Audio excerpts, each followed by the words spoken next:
ఇవాళ ఏం పరిస్థితి ఉన్నది ఒక్కసారి ఆలోచన చేయండి. కాంగ్రెస్ ప్రభుత్వం వచ్చింది, అడ్డగోలు హామీలు ఇచ్చింది.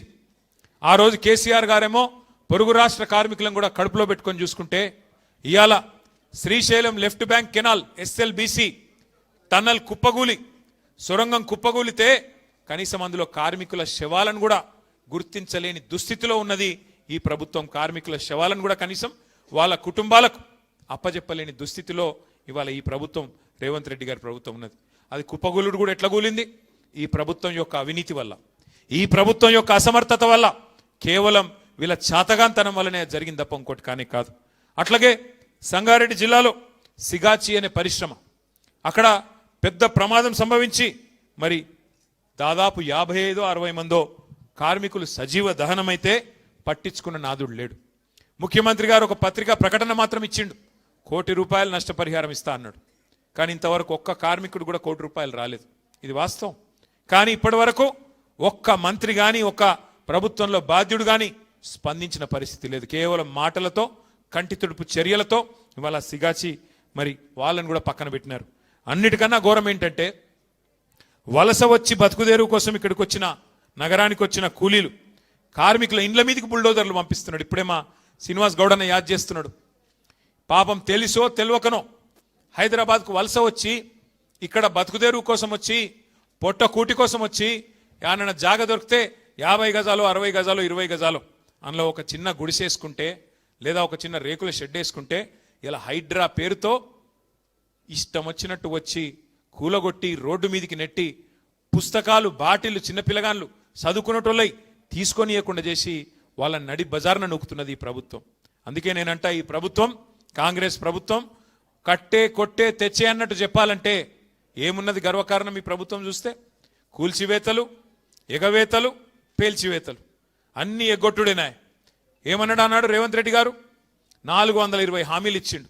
అత్తలకు 4000, కోడళ్లకు 2,500 చెప్పిండా లేదా? ఒక్క అత్తకు పడ్డాయా 4000?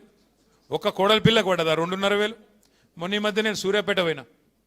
మా నాయకుడు ఒకడు సోదరుడు, మా కార్యకర్త కొత్తగా పెళ్లి చేసుకుంటా అంటే ఒక నెల ఆలస్యంగా పోయినా. ఎందుకంటే పెళ్ళి అయింది, ఒక నెల అయినాక పోయినా. నేను అప్పుడు పెళ్లికి పోలేను కాబట్టి ఇంటికి పోయినా. ఇంటికి పోగానే ఛాయ్ దాపిచ్చిర్రు, చాలా మన నీళ్ళు ఇచ్చిర్రు, ఛాయ్ దాపిచ్చిర్రు. బాగున్నావా తల్లి అన్న ఆ పెద్ద మనిషిని. ఎవరు?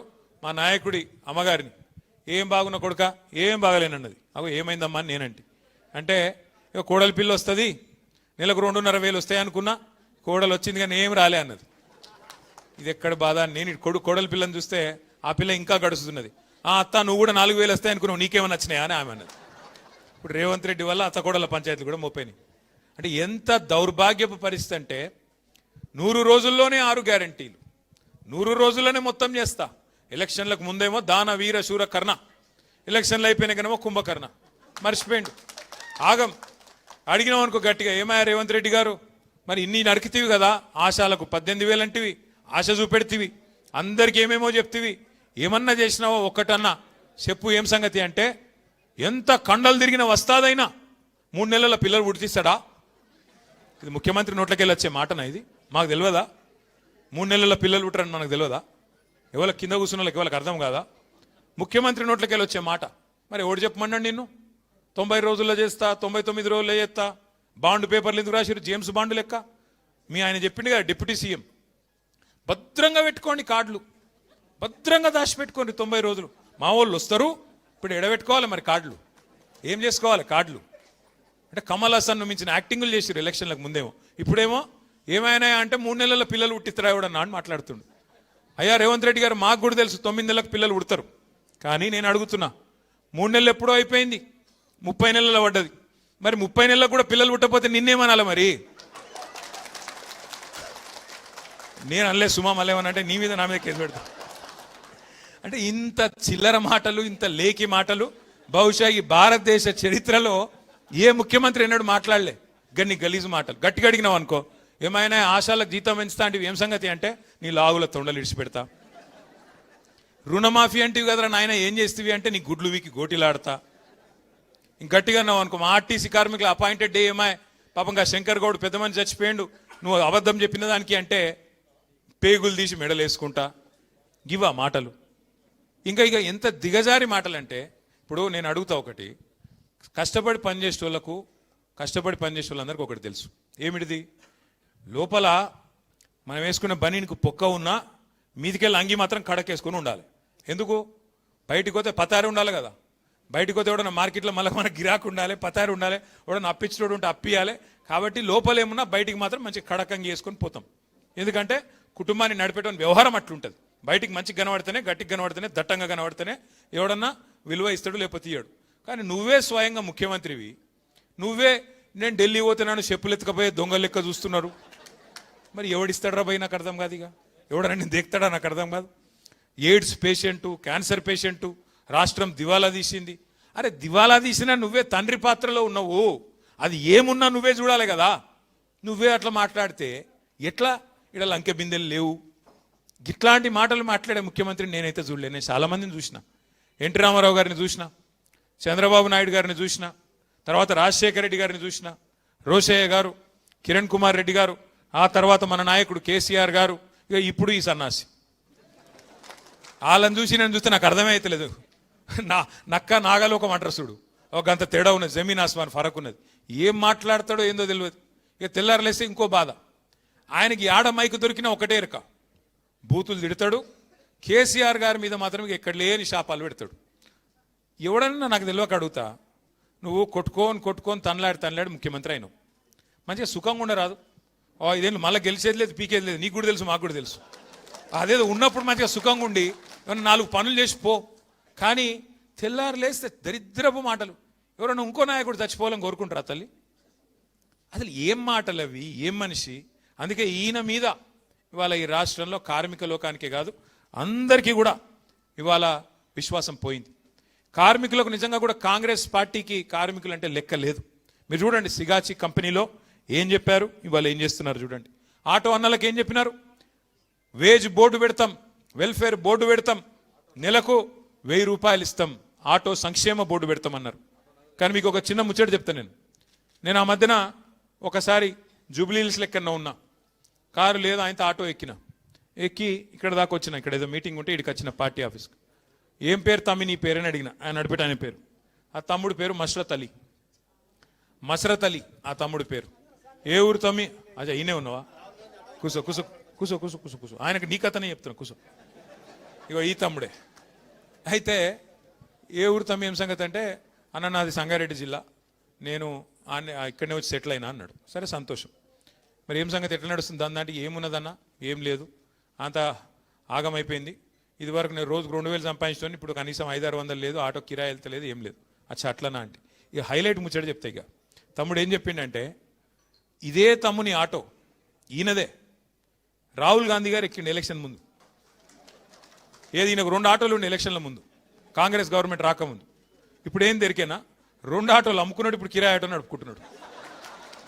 కొన్ని లెగ్గులు అట్లుంటాయి. నీ లెగ్గుని ఆటోలో పెట్టిండు, ఆటో కూడా నాశనం అయింది. ఇక అట్లా ఈ కాంగ్రెస్ లెగ్గు పెట్టింది, రాష్ట్రమే నాశనం చేసి ఆఖరికి మా మస్రత్ అలీ ఆటోలు కూడా ఆగం చేశారు. ఈ పరిస్థితి ఇవాళ ఆటో వర్కర్లు, ఆటో తమ్ముళ్ళు 6.5-7 లక్షల మంది ఉంటారు రాష్ట్రంలో. వాళ్ళందరూ బతుకుని ఆగం చేసారు. ఇంకోటి మీదికెళ్ళేంది, మనం ఫ్రీ బస్సునే అద్దంటలేము. నువ్వు పెట్టు, ఫ్రీ బస్సు పెట్టు, ఇంకా ఎక్కువ పెట్టు బస్సులు, నేను అద్దంటలేను. కానీ వీళ్ళ పొట్టగొట్టుడు ఏంది నాకు అర్థం కాదు. వాళ్ళకి ఏం మాటలు ఇచ్చినావో నిలబెట్టు. నెలకు 1000 అంటివి, ఇంకేదో చెప్తా అంటివి, ఇంకేదో చెప్తివి. ఆఖరికి వాళ్ళు ఉన్న ప్రమాద బీమా కూడా తీసేస్తావు కదా. కేసీఆర్ గవర్నమెంట్లో ఆటో డ్రైవర్లకు, అసంఘటిత రంగంలో ఉండే డ్రైవర్లు దగ్గర 18 లక్షల మందికి ఎవరన్నా చచ్చిపోతే వాళ్ళ కుటుంబం రోడ్డు మీద పడద్దని 5 లక్షల బీమా పెట్టిండు కేసీఆర్ సార్. ఇలా దాన్ని కూడా తీసి పారేసిండు. గదేమన్నది నిన్ను అంటే, ఇక కేసీఆర్ ఏం పెట్టినా తీసేయాలి, గంతే. ఏం కట్టినా గూలగొట్టాలి, ఏం పెట్టినా తీసేయాలి. ఒక్కసారి మీరు ఆలోచన చేయండి. కేసీఆర్ గారు ఆ రోజు భవన నిర్మాణ కార్మికుల సంక్షేమ బోర్డు, లేబర్ వెల్ఫేర్ బోర్డు, 27 లక్షల మంది కార్మికుల కోసం సంక్షేమ కార్యక్రమాలు చేసిండు కేసీఆర్ గారు. ప్రమాద బీమా, వైద్యం, వివాహ కానుక, ప్రసూతి కానుకలు. కేసీఆర్ కిట్ యాదుకుందా అమ్మ? కేసీఆర్ కిట్ అంటే ఏమిటిది? అదేమన్నా కేసీఆర్ ఇంట్లో ఇచ్చుకునేటిదా? ఎవరన్నా ఆడపిల్ల పెళ్లి చేసుకుంటే 1,00,000 రూపాయలు మేనమామ లెక్క కళ్యాణ లక్ష్మి కింద ఇచ్చిండు. దానికి వీళ్ళు కొండంత రాగం తీసిండ్రు. 1,00,000 రూపాయలు ఏం సరిపోతే మేము తులం బంగారం ఇస్తామని. మరి అలా బంగారం దుకాణం ఉద్ధరిస్తలేడా? ఎందుకు ఇస్తలేవు మరి బంగారం? తులం బంగారం ఏడవా? బంగారం కాదు, నేను ముందే చెప్పిన, వీళ్ళు మెడల పుస్తల తాడెత్తుకపోయే దొంగలు వీళ్ళు మంచోళ్ళు కాదని చెప్పిన మీరు కొంతమంది నమ్మిరు, కొంతమంది నమ్మలే. గసొంటి లంగలు వీళ్ళు. అట్లాంటి వాళ్ళు తులం బంగారం అని నరికినరు, ఇలా వచ్చి కూర్చున్నారు. కడుపులో లగ్గమైన తర్వాత కడుపులో బిడ్డ పడితే ఆ బిడ్డ గవర్నమెంట్ ఆసుపత్రిలో ప్రసూతికి పోతే ఆడపిల్ల పుడితే మహాలక్ష్మి పుట్టిందని చెప్పి 13,000 రూపాయలు ఇచ్చి, మగపిల్లగాడు పుడితే 12,000 రూపాయలు ఇచ్చి, దాని వెనుక కూడా కేసీఆర్ గారి గొప్పతనం ఏందో మీకు ఒక్క నిమిషం చెప్తాను. మేము అడిగిన మీ ప్రోగ్రాం పెట్టేటప్పుడు సార్ను, సార్ ఈ పైసలు ఇచ్చుడు ఎందుకు సార్? వాళ్ళ కేసీఆర్ కిట్ ఇచ్చి ఆ పిల్లగాన్ని ఆడుకునేందుకు గిల్క, ఆ పౌడరు, ఆ నూనె, షాంపూ గవి ఇస్తే సరిపోతుంది కదా, బెడ్డు గిడ్డు అని మేము అడిగినాం. సార్ ఏం చెప్పిండు ఎరికేనా? పేద ఇండ్లల్లో పిల్ల ప్రసూతికి వచ్చేదాకా రేపు తెల్లారి డెలివరీ అనేదాకా పనిచేస్తారు. దిక్కు లేక, పైసలు లేక, ఆమె పని చేయకపోతే కుటుంబం నడవక ఆగమవుతారు. ఆ పిల్ల పని చేసుకుంటూ పోతే బిడ్డ ఆరోగ్యం దెబ్బతింటుంది, తల్లి ఆరోగ్యం దెబ్బతింటుంది. అందుకే మాతా శిశు మరణాలు పెరుగుతాయి. ఆ 6 నెలలు పని చేయకుండా నెలకు కనీసం 2,000 రూపాయల చొప్పున ప్రసూతికి ముందు, ప్రసూతి తర్వాత దానికోసం పైసలు ఇస్తున్నా అని చెప్పిండు. గింత ఆలోచన చేసిన ముఖ్యమంత్రి ఎవడని ఉన్నాడా భారతదేశంలో?